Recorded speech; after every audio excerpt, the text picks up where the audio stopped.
आइए शुरू करते हैं। आज का टॉपिक है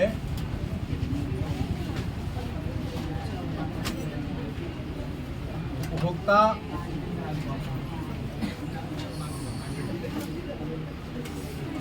संतुलन।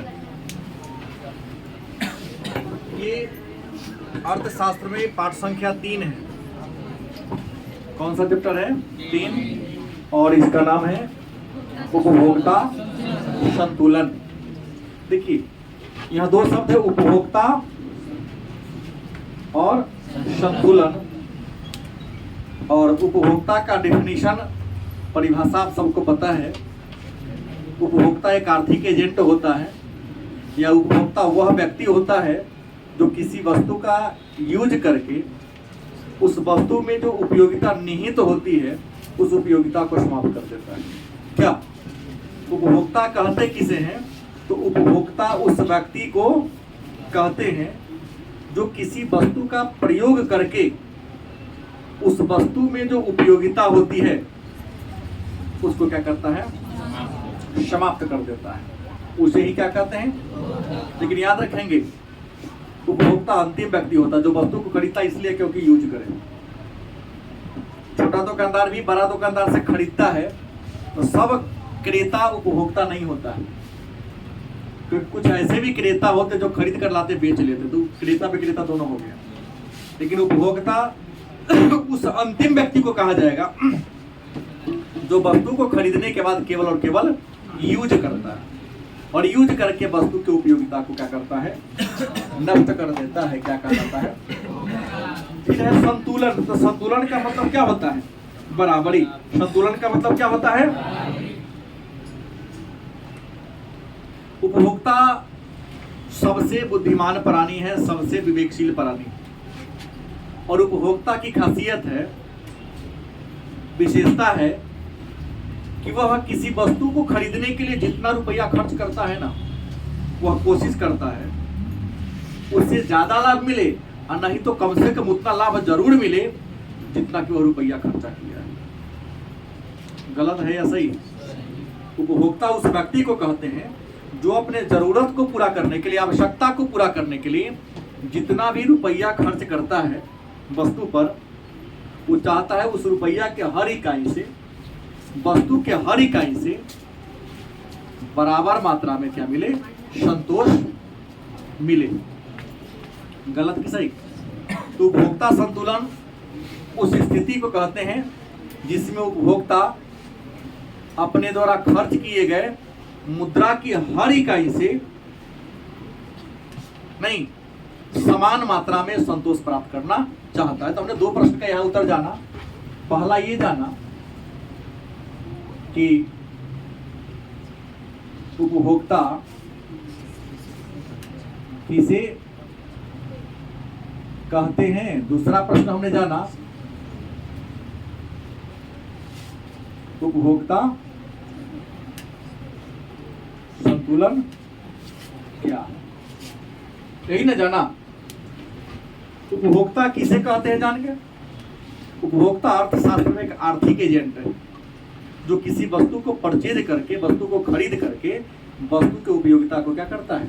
नष्ट कर देता है। जैसे शॉर्ट आप कर दे, शॉर्ट एक प्रकार का वस्तु है, इसको पहनते हैं तो पहनने से शॉर्ट की उपयोगिता क्या हो रही है? कम हो गई ना, फट गई तो घट गई ना धीरे धीरे। उपभोक्ता संतुलन हम सबकी एक विशेषता है। हम सभी उपभोक्ता है, तो विशेषता है उपभोक्ता होने के नाते कि किसी सामान को खरीदने के लिए जितना रुपया खर्चा करते हैं, रुपया के हर इकाई से हम समान मात्रा में संतोष प्राप्त करना चाहते हैं। जैसे 2 समोसा खरीदते हैं, क्या देते हैं? उस पर चटनी देता है ना।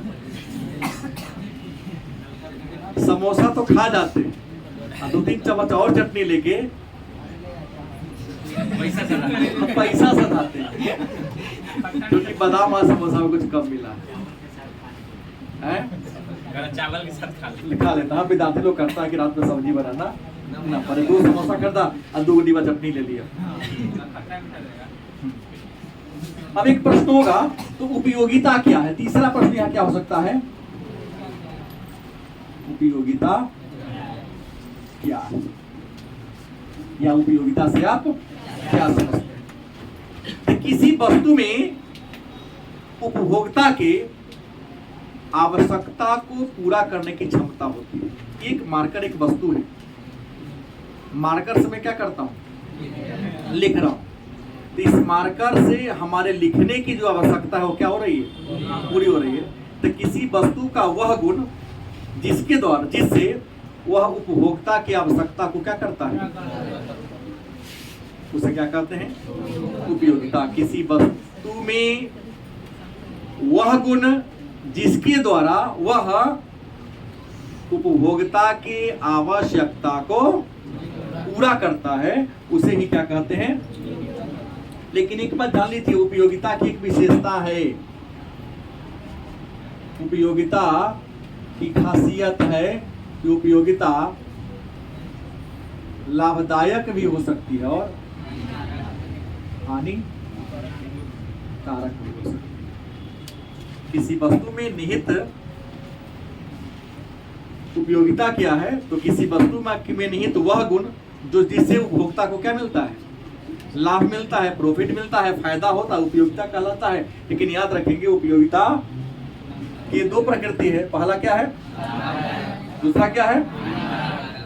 मतलब किसी वस्तु से आपको लाभ हो सकता है और किसी से हानि भी, लेकिन है तो उपयोगिता, भले ही निगेटिव उपयोगिता है लेकिन है तो जरूर। तो उपयोगिता शब्द का प्रयोग हम लाभ और हानि दोनों के सेंस में करते हैं। और याद रखेंगे तीसरी बात कि उपयोगिता आत्मनिष्ठ होती है। उपयोगिता क्या होती है, आत्मनिष्ठ होती है। मतलब एक ही वस्तु से एक व्यक्ति को लाभ मिलता है और उसी वस्तु से दूसरे व्यक्ति को क्या होता है, आत्मनिष्ठ का मतलब यही होता है कि वस्तु एक ही को है, उससे हमें क्या मिल रहा है, लाभ मिल रहा है, आपको क्या मिल रहा है, हानि। गलत कि सही? तो इसलिए हमने कहा कि उपयोगिता लाभदायक भी होता है और हानिकारक। इसके लाभदायक और हानिकारक होने के पीछे रीजन है उसका आत्मनिष्ठ, उपभोक्ता का व्यवहार आत्मनिष्ठ होता है वस्तु के प्रति। जैसे एक सात्विक विचारधारा के लोग हैं जो शराब या मदिरा का सेवन नहीं करता है, तो मदिरा उसके लिए हानिकारक होगा। लेकिन कुछ ऐसा भी इंसान है आपके समाज में, हमारे समाज में, जो बिना मदिरा का सेवन किए कोई काम कर ही नहीं सकता है, तो मदिरा उसके लिए क्या हुआ। उपभोक्ता के आत्मनिष्ठ होने का मतलब है कि सामान एक ही है लेकिन वह व्यक्ति एक व्यक्ति को क्या करता है, हानि पहुंचाता दूसरे व्यक्ति को। एक शराबी है उसके लिए शराब लाभदायक है, और जो आप शराबी नहीं है तो शराब आपके लिए क्या है, हानिकारक, क्योंकि आपको क्या होगा, उससे नुकसान होगा। ये बात जान गए। लेकिन उपयोगिता निर्भर किस पर करता है, तो उपयोगिता निर्भर करता है उपभोग के तीव्रता पर। नहीं, उस वस्तु की चाह जितनी अधिक होगी आपको उस वस्तु से उपयोगिता उतनी ही ज्यादा मिलेगी। और चाह कम होगी ना तो उपयोगिता क्या मिलेगी, कम मिलेगी। गलत कि सही? उपयोगिता निर्भर करता है उपभोग के तीव्रता पर। किसी वस्तु को यूज करने के लिए जितना आप तत्पर होंगे ना, और वस्तु मिल जाए तो आपको उपयोगिता क्या मिलेगी, ज्यादा मिलेगी। और आपकी इच्छा नहीं है, जैसे किसी का पेट भरा हुआ है, अब बलजोरी उसको खिलाओ, तो खिलाओगे जबरदस्ती, आपके दबाव में आके खा तो जरूर लेगा, लेकिन क्या उसे लाभ मिलेगा, नहीं मिलेगा। फायदा उसको होगा तो ऑलरेडी उसका पेट भरा होगा। तो निर्भर किस पर करता है, उपभोग की तीव्रता पर, तीव्र कितना है। अब सवाल है उपयोगिता की विशेषता क्या है, उपयोगिता की विशेषता क्या है। तो उपयोगिता की कई विशेषता है। पहली विशेषता है कि उपयोगिता मनोवैज्ञानिक धारणा है। उपयोगिता कैसी धारणा है, अब कहोगे उपयोगिता मनोवैज्ञानिक धारणा है, क्यों? क्योंकि किसी वस्तु का उपभोग उपभोक्ता के मानसिक दशा पर निर्भर करता है। एक ही इंसान है, एक ही वस्तु है, एक इंसान उसका उपयोग करके लाभ उठा लेता है और दूसरा इंसान उसको क्या करता है, यूज करता है, उसको हानि होता है। तो उपभोक्ता की पहली विशेषता है मनोवैज्ञानिक धारणा है। आप मन से लगा लिए तो आपको फायदा होगा, नहीं जोड़े तो आपको फायदा। दूसरा है उपयोगिता, हमने पहले कहा व्यक्ति परक होती है। व्यक्ति परक मतलब आत्मनिष्ठ होता है। व्यक्ति परक होने का मतलब होता है आत्मनिष्ठ होता है। मतलब एक ही वस्तु है जो एक आदमी को लाभ पहुंचाता है, दूसरे आदमी को इंसान को हानि पहुंचा देता है। नहीं, जैसे अपने जीवन में हम एक बार भांग खाए धोखा से, वो भी आपके एज,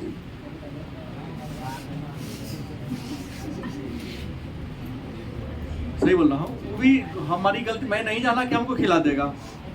इंटर का छात्र था, अंकल जी लोग पूजा कर रहे थे तो वो लोग भांग खाता था। सरस्वती पूजा का विसर्जन था तो वो लोग अपने खाने के लिए रसगुल्ला मंगा के रखा था, लेकिन रसगुल्ला के अंदर भांग घुसा दिया था। हम गए तो फरवरी में जिस डब्बा में से हमको तो नहीं दिया, जो अनजान आदमी था लेके दिया 4 को। हम भी लगा कि ऐसा बड़ा फायदा हुआ भाई। आते आते 4 रसगुल्ला मिला, खा लिए। समोसा भी मिला एगो, वो खा लिए। अब बाद में पता चला, हम इधर खा के आ गए तो हमको फर्क नहीं पड़ा। देखो डर एक मानसिक दशा है। बता रहे रसगुल्ला इसमें था 8 को, 4 को क्या हो गया? अरे ऊपर खिया दे, अरे उसमें भांग रखा हुआ था। हम सुन लिए, हमको लगा कि इलाज जूता तो परवे करेगा, लेकिन जब तक मुझे याद है डर था मेरे मन में, नशा हमको। हम मूर्ति के साथ जानकी मंदिर तक गए, वहां गए तो हमारा मन में ये हो गया कि ना भांग खिला से निशा ना लगे, डर मेरे मन से। अब बैलेंस मेरा गड़बड़ाना शुरू हो गया। कौन टांग के डेरा पर लाया हमको पता नहीं है। रात्रि में खाने की बारी हुई तो याद है 7 या 8 रोटी उस समय 97 के 96 का 97 7 8 रोटी खा गए, फिर भी पेट नहीं भरा। फिर चूरा था खा गए। और भांग खाने वाला इंसान हमको याद है, या तो बोलेगा तो लगातार बोलते रहेगा, हंसेगा तो लगातार हंसते रहेगा, रोएगा तो लगातार, खाएगा तो लगातार वह खाता है। तो हमने यही कहा व्यक्ति परक होती है। हमको इतना प्रभाव पड़ गया, आज जिसको डेली का आदत है ना, ना खाएगा तो क्यों? कुछ को देखता हूँ डेली इतना भांग खा के तब जाता है टॉयलेट जाता है। तो व्यक्ति परक होती है। तीसरी विशेषता है उपयोगिता का विचार क्या है? सापेक्षिक होता है। उपयोगिता का विचार सापेक्षिक होता है। और कहेंगे उपयोगिता के विचार का सापेक्षिक होने का मतलब क्या है? तो एक वस्तु मार्कर है, हमने कहा ना, आपके हाथ में इसकी उपयोगिता दुकानदार है 30 रुपया हो सकते, मेरे हाथ में 30,000 हो सकते।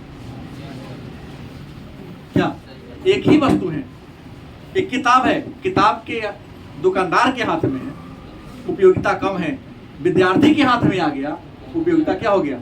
आता है तो लोग पूजा करते हैं, दुकान में जाओ ना, वो किताबें पैर रख के दूसरा की किताब उतार लाता है, देखे कि नहीं? तो उपयोगिता सापेक्षिक होता है। उसके पास उपयोगिता इसके कागज के बराबर है वो, और हम इसको कागज नहीं सरस्वती समझते, ज्ञान की भंडार है पुस्तक। तो उपयोगिता का विचार सापेक्षिक। और चौथा, उपयोगिता का नैतिकता से कोई संबंध नहीं है। उपयोगिता का मतलब होता तुमको लाभ मिलने की क्षमता। तो जब लाभ मिल रहा है तो नैतिक को चाहे, अगर नैतिकता होता तो इंसान टेबल के नीचे से घुसे नहीं देता। तो उपयोगिता का नैतिकता से कोई रिलेशन नहीं है। लाभ मिल रहा है ना, चीज चाहे नीमन हो चाहे खराब हो, लाभ तो लेबे करेगा। तो उपयोगिता की विशेषता हमने 4 बताया। उपयोगिता कैसी धारणा है? मनोवैज्ञानिक धारणा है। दूसरा, उपयोगिता व्यक्ति परक होती है। तीसरा, उपयोगिता का विचार सापेक्षिक है। चौथा, उपयोगिता का नैतिकता से प्रभावित नहीं होती। अब है उपयोगिता की धारणा क्या है? उपयोगिता की धारणा। तो विद्वानों ने उपयोगिता की धारणा को 2 भागों में क्या किया है? बांटा है, वर्गीकृत किया है। तो उपयोगिता की कितनी धारणा है? 2। पहला है सीमांत उपयोगिता। पहला क्या है? सीमांत उपयोगिता। और दूसरा है कुल उपयोगिता। तो उपयोगिता की धारणा को उपयोगिता के कितने धारणा है? उपयोगिता के कितने धारणा है? एक का नाम क्या है? सीमांत उपयोगिता, और दूसरा कौन है? अब कहोगे सीमांत का मतलब होता क्या आता? सीमा क्या? सीमांत का मतलब क्या होता है? कुल माने पूरा।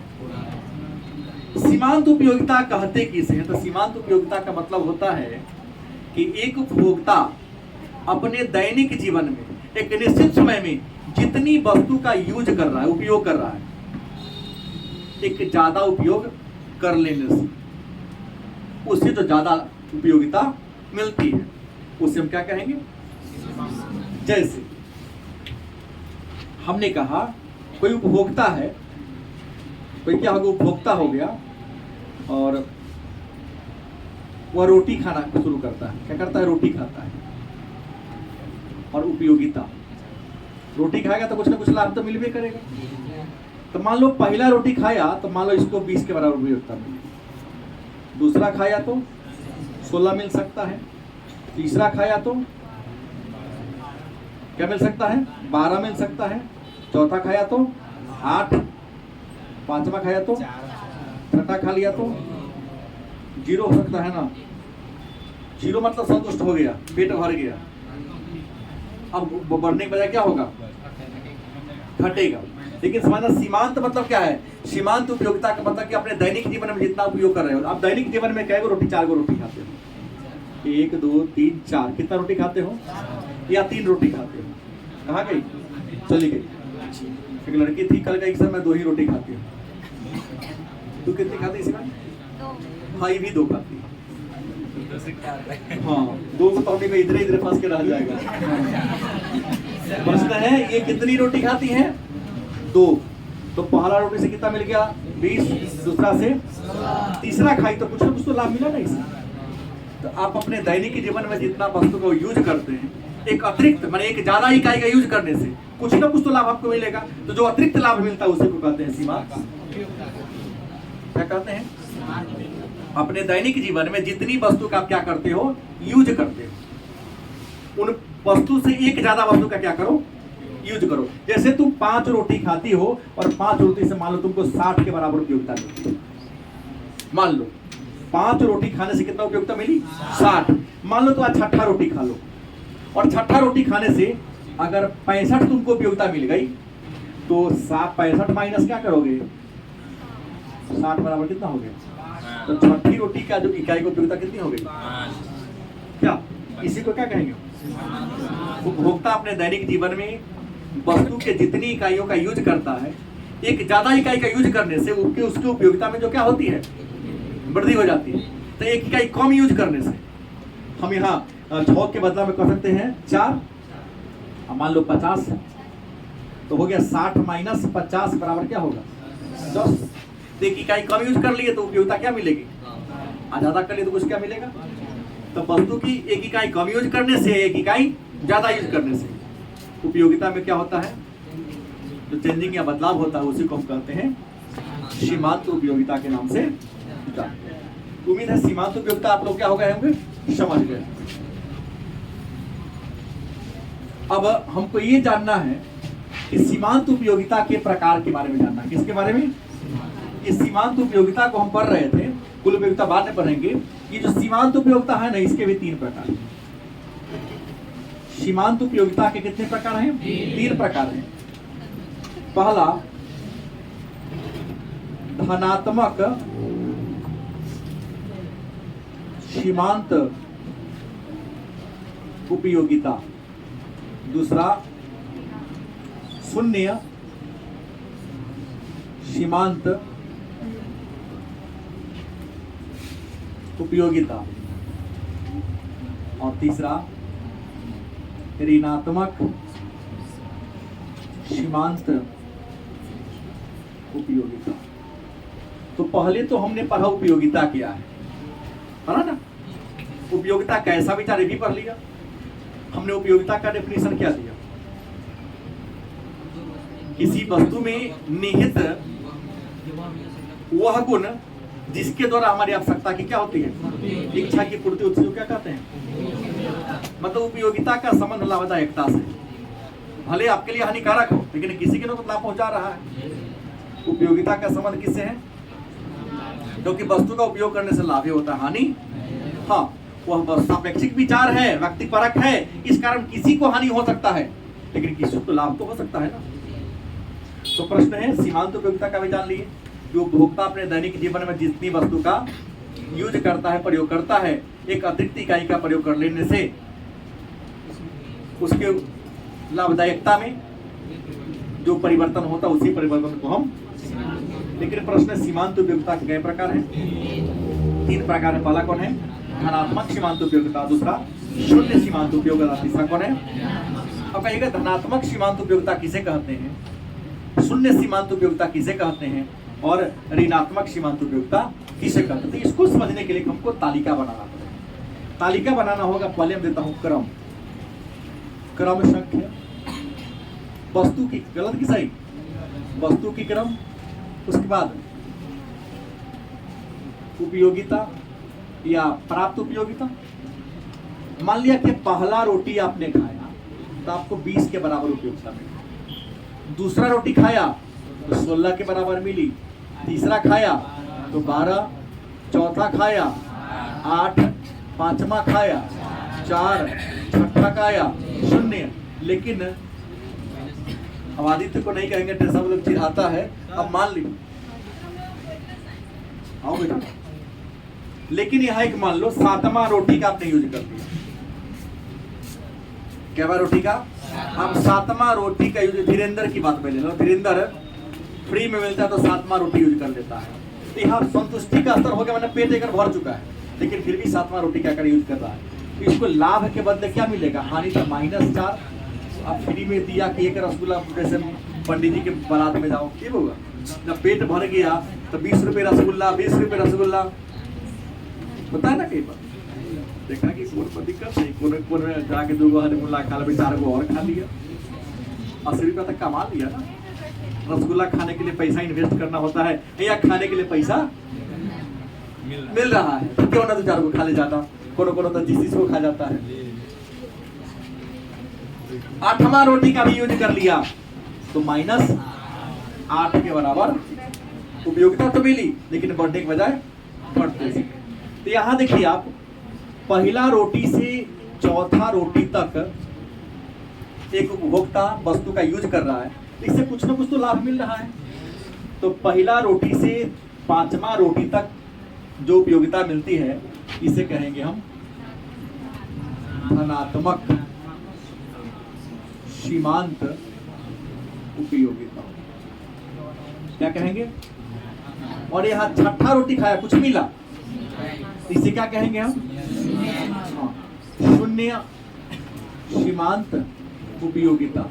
लेकिन इसने क्या किया, 7वां और 8वां रोटी भी खा लिया, धोइनी ढेकार तो होबे करेगा भाई, लाभ के बदले क्या मिलेगा, हानि मिलेगा। तो इसे क्या कहेंगे, ऋणात्मक सीमांत उपयोगिता। नहीं तो उपभोक्ता, अब हो गया कि धनात्मक सीमांत उपयोगिता किसे कहते थे, कि उपभोक्ता जैसे जैसे वस्तु की उत्तरोत्तर इकाई का प्रयोग करते जाता है और उस इकाई से उसे जब तक लाभ मिलते जाता है तो उसको हम क्या कहेंगे, धनात्मक सीमांत उपयोगिता। और जहां पर उपभोक्ता संतुष्टि को प्राप्त कर लेता है, वस्तु का यूज करेगा तो कुछ कुछ क्या होगा, उसे क्या कहेंगे, शून्य। लेकिन संतुष्टि के स्तर के बाद भी यदि वस्तु का वह क्या करता है, यूज करता है, तो लाभ के बदले क्या मिलेगा, तो क्या कहेंगे, ऋणात्मक सीमांत उपयोगिता के नाम से। चल, गलत की सही। अब फिर प्रश्न यही बचा, कुल उपयोगिता क्या है, यही से प्रश्न का उत्तर मिल जाए। कुल उपयोगिता क्या है, एक उपभोक्ता अपने दैनिक जीवन में जितने भी वस्तु का यूज कर रहा है, वस्तु की हर इकाई से उससे कुछ न कुछ उपयोगिता मिलती है। वस्तु की इकाई और प्राप्त उपयोगिता को जोड़ देने से जो योगफल प्राप्त होता है उसी को हम क्या कहेंगे। जैसे पहला रोटी से कितना मिला, दूसरा रोटी से, तीसरा से, चौथा से, 5वां से जोड़ दीजिए, 60 कुल उपयोगिता कितनी होगी? 60। एक उपभोक्ता द्वारा उपभोग किए गए इकाइयों की संख्या और उससे प्राप्त उपयोगिता को जोड़ने से जो योग प्राप्त होता है उसे क्या कहेंगे? जल्दी की सही। अब यहाँ एक प्रश्न आता है। प्रश्न क्या आता है मैं बता दूं आपको। लास्ट प्रश्न आपका होगा कि सीमांत उपयोगिता तथा कुल उपयोगिता में क्या बताना है? संबंध बताना है कि सीमांत उपयोगिता और कुल उपयोगिता में क्या रिलेशन है, क्या संबंध है। कुल उपयोगिता सर केवल धनात्मक होगा। तो यहाँ देखिए ना, लिख लिया चित्र से मैं दिखा रहा हूं।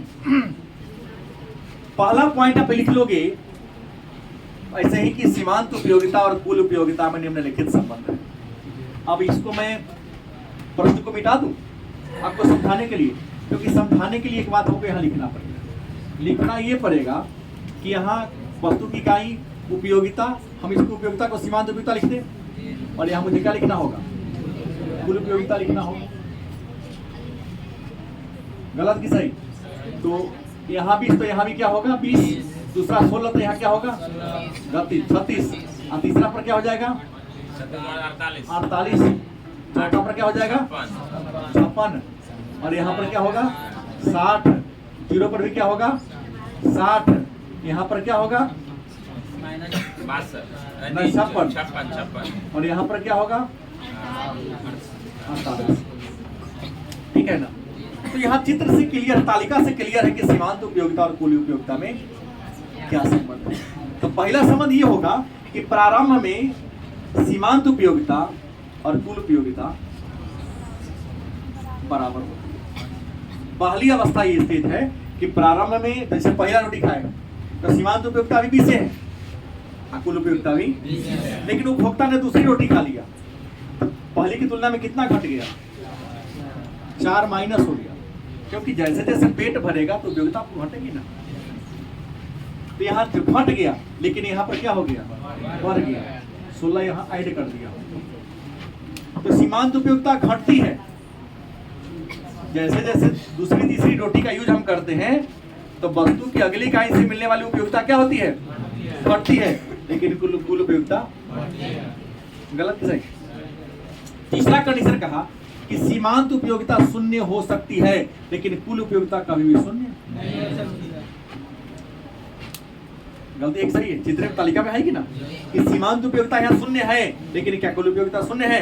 क्योंकि 60 में शून्य जोड़ेंगे तो 60 ना होगा कि शून्य हो जाएगा? 60 होगा। अच्छा, सीमांत उपयोगिता ऋणात्मक हो सकती है, लेकिन कुल उपयोगिता ऋणात्मक है नहीं होगी। तो ये 4 रिलेशन यहाँ बन रहे हैं कि सीमांत उपयोगिता और कुल उपयोगिता में रिलेशन क्या है। तो 4 प्रश्न मैंने 4 पॉइंट हमने बताया। पहला कि प्रारंभ में सीमांत उपयोगिता कुल उपयोगिता बराबर होती है। सेकंड कंडीशन कहता है कि जैसे जैसे वस्तु की संख्या हम बढ़ाते जाते हैं सीमांत उपयोगिता क्रमशः कम होती जाती है, लेकिन कुल उपयोगिता एक समय पर कुल उपयोग सीमांत उपयोगिता शून्य हो जाती है, लेकिन कुल उपयोगिता कभी शून्य सीमांत उपयोगिता ऋणात्मक हो सकती है, लेकिन कुल उपयोगिता ऋणात्मक नहीं होती। अब मन में एक प्रश्न होगा, इसको रेखा चित्र के द्वारा भी समझा के बता दिया जाए। पूछ सकता है कि तालिका द्वारा तो मैंने ये समझा दिया, अगर सीमांत उपयोगिता और कुल उपयोगिता में संबंध पूछे, आप ये तालिका ही वाला मिटा दो ना, केवल तालिका बना दो। अच्छे टीचर होंगे फुल नंबर देंगे, क्योंकि पूरा बात आप इसमें लिखा हुआ है। उनको नहीं समझ में अलग बात है, लेकिन बात यहाँ पूरा लिखा हुआ है, सजाया गया बात। अब सीमांत उपयोगिता और कुल उपयोगिता का जो संबंध हमने आपको चर्चा किया, अगर आपसे कहे कि रेखा चित्र के द्वारा क्या कर दीजिए, ये तो तालिका मैंने बताया, रेखा चित्र के द्वारा सीमांत उपयोगिता और कुल उपयोगिता में रिलेशन को बता दीजिए, क्या दर्शा दीजिए रेखा चित्र। रेखा चित्र में दर्शाना बड़ी आसान बात है। गलत की सही? हमने ऑलरेडी कहा कि यहाँ O, इस पर हम क्या करेंगे X, ऊपर वाला क्या होगा Y। उपयोगिता घटता बढ़ता है, उपयोगिता हमेशा हॉरिजॉन्टल होगा, कभी भी क्षैतिज क्या होगा, लंबवत होगा, क्षैतिज नहीं होगा।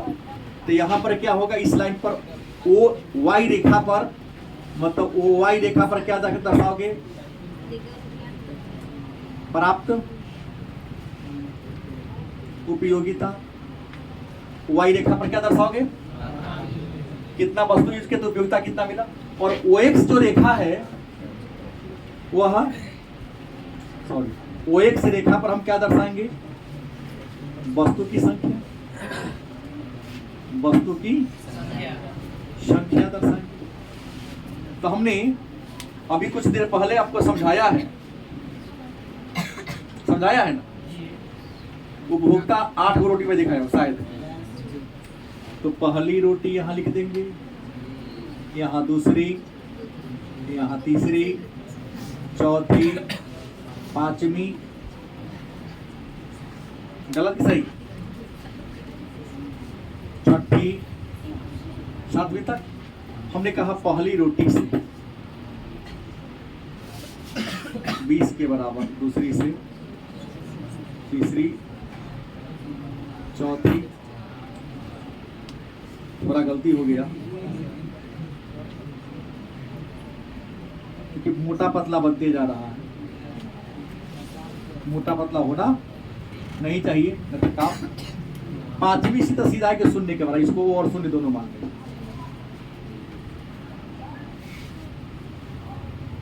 चौथी, तीसरी, दूसरी और पहली। यहाँ लिख देंगे 20, 16, 12, 8 और चौथी से कितना, फिर गलती कर दी, फिर एक गलती हुई, पहली से, दूसरी से, हाँ, ठीक है। 12 का ही ना मिलाने में गड़बड़ा रहा है। यहाँ 8, ठीक है, यहाँ 12, यहाँ 8 और चौथी से कितना होगा, चौथी से 4,